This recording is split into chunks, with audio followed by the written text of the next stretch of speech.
Assalamualaikum warahmatullahi wabarakatuh. Hamdan wa syukurillah.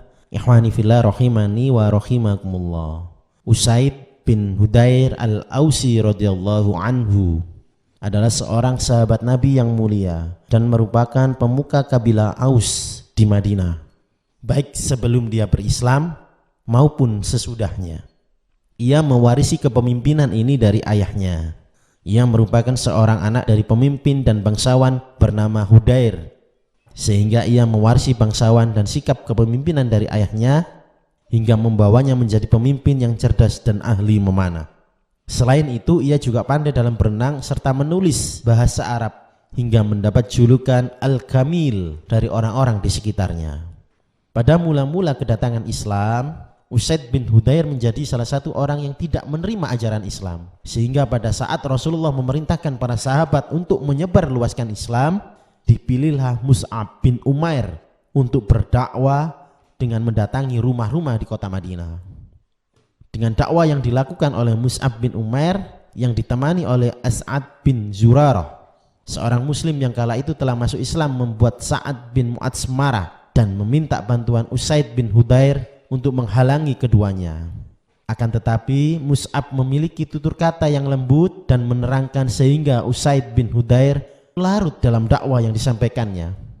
Setelah mendengar bacaan Al-Quran dan segera menyucikan dirinya, Usaid bin Hudair pun menjadi seorang muslim dan menambah kekuatan muslim di kota Madinah.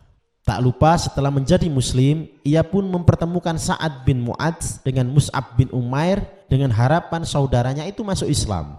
Dengan izin Allah, Sa'ad pun masuk Islam bersama kaumnya, Bani Abdul Ashhal. Peristiwa ini ditulis sejarah sebagai Baitul Aqobah pertama. Ikhwani fillah rahimani wa rahimakumullah. Dengan bekal kecintaan yang besar seorang Usaid bin Hudair kepada Allah Subhanahu wa taala dan Rasulullah sallallahu alaihi wasallam, ia senantiasa membaca ayat-ayat Al-Qur'an dengan teramat merdu dan dinikmati oleh seluruh penghuni bumi hingga para malaikat.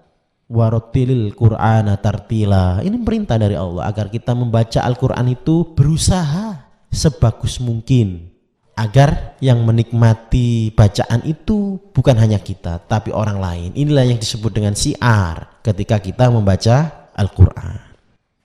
Ikhwani fillah rahimani wa rahimakumullah. Dari Abu Sa'id Al-Khudri, dari Muhammad bin Ibrahim, dari Usaid bin Hudair, Nabi SAW bersabda, Iqra' ya Asaidu faqad autita mismaron min mazamiri Ali Dawud alaihissalam. Bacalah hai Usaid, ini dalam hadisnya Nabi, sungguh engkau dikaruniai keindahan suara seperti seruling dari seruling-serulingnya keluarga Daud alaihissalam. Ini pujian Nabi kepada Usaid bin Hudair karena suaranya yang begitu merdu, seperti Nabi Daud yang memang diberikan Allah mukjizat suara yang indah ketika ia membaca Zabur. Ahwani fillah rahimani wa rahimakumullah. Di suatu malam yang larut, Usaid bin Hudair duduk di beranda belakang rumahnya.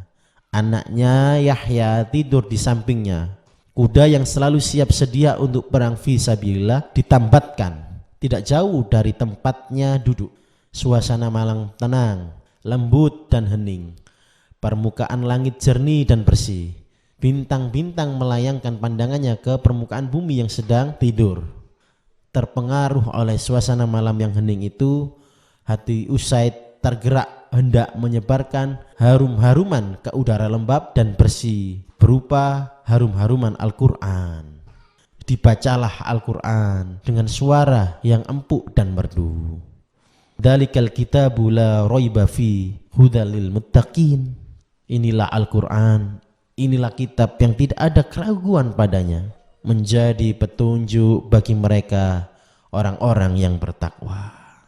Alladzina yu'minuna bil ghaib wa yuqimunas salat wa mimma razaqnahum yunfikun, yaitu mereka yang beriman kepada yang gaib, yang menegakkan salat dan menafkahkan sebagian rezeki yang kami anugerahkan kepada mereka. Walladzina yu'minuna bima unzila ilaika wa ma unzila min qablik wa bil akhirati hum yuqinun. Dan mereka yang beriman kepada Al-Quran yang diturunkan kepadamu dan kitab-kitab yang telah diturunkan sebelum kamu, serta mereka yang yakin akan adanya kehidupan di akhirat kelak. Mendengar bacaan tersebut, kudanya lari berputar-putar hampir memutuskan tali pengikatnya. Ketika Usaid diam, kuda itu diam dan tenang pula. Inilah ma'asyiral muslimin rahimani wa rahimakumullah. Jadi kalau kita membaca Al-Quran, kalau kita berzikir, sesungguhnya bacaan-bacaan yang kita lafadzkan itu terdengar, maka makhluk-makhluk yang ada di sekitar kita pun juga ikut mendengarkan. Bagaimana misalkan Rasulullah contohkan, jika kita ingin menenangkan binatang-binatang kita, tunggangan-tunggangan kita, bisikkan ke telinganya bacaan Al-Quran, bisikkan, sebut nama Allah, maka binatang tersebut tenang. Ahwani fillah rahimani wa rahimakumullah. Usaid khawatir ketika kudanya sedang loncat-loncat tadi, anaknya akan terinjak oleh kudanya. Lalu dibangunkannya. Ketika ia melihat ke langit, terlihat olehnya awan seperti payung yang mengagumkan. Belum pernah terlihat olehnya sebelumnya seperti ini. Payung itu sangat indah, berkilat-kilat, tergantung seperti lampu-lampu memenuhi ufuk dengan sinarnya yang terang. Awan itu bergerak naik hingga hilang dari pemandangan. Setelah pagi hari, Usaid pergi menemui Rasulullah. Diceritakannya peristiwa yang dialaminya semalam. Maka Rasulullah Shallallahu Alaihi Wasallam berkata, wahai Usaid, yang kau lihat itu adalah malaikat yang ingin mendengarkan engkau membaca Al-Quran. Seandainya engkau teruskan bacaanmu, pastilah orang-orang akan melihatnya pula. Pemandangan itu tidak akan tertutup dari penglihatan mereka. Masya Allah, demikianlah saat lantunan-lantunan ayat suci dibacakan oleh seseorang yang memiliki suara yang merdu, maka malaikat-malaikat pun kagum dan ikut serta mendengarkan lantunan-lantunan tersebut. Ikhwani fillah rahimani wa rahimakumullah. Seandainya ada di antara kita yang diberikan anugerah Allah suara yang merdu, manfaatkan suara yang merdu itu melantunkan, melafadzkan ayat-ayat suci Al-Quran. Manfaatkan suara merdu itu untuk menyebut nama-nama Allah, berzikir, karena itu semuanya akan dihisab oleh Allah. Demikian yang dapat kami sampaikan. Billahi fi sabilil haq fastabiqul khairat. Assalamualaikum warahmatullahi wabarakatuh.